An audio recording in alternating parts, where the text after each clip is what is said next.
The Robber Bridegroom, Part 3. Listen and practice. I will tell you a dream, then, said the bride.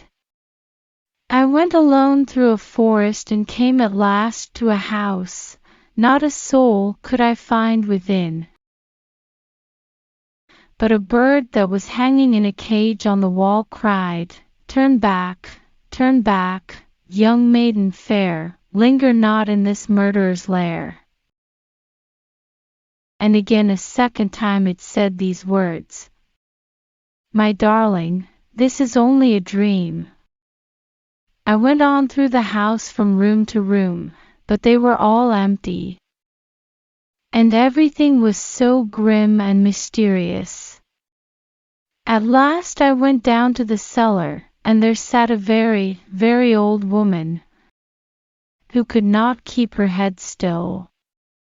I asked her if my betrothed lived here, and she answered, "Ah, you poor child, you are come to a murderer's den.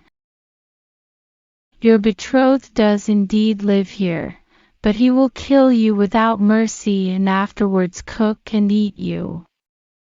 My darling, this is only a dream."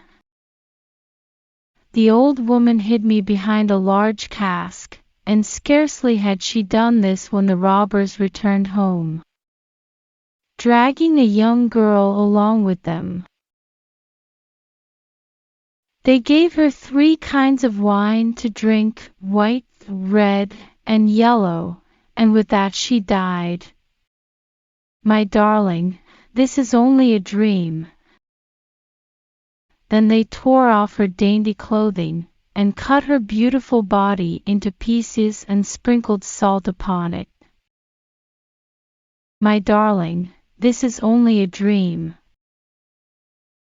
And one of the robbers saw that there was a gold ring still left on her finger, and as it was difficult to draw off, he took a hatchet and cut off her finger. But the finger sprang into the air and fell behind the great cask into my lap. And here is the finger with the ring." And with these words the bride drew forth the finger and shewed it to the assembled guests.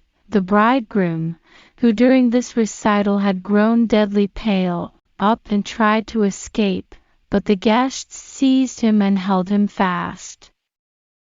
They delivered him up to justice, and he and all his murderous band were condemned to death for their wicked deeds.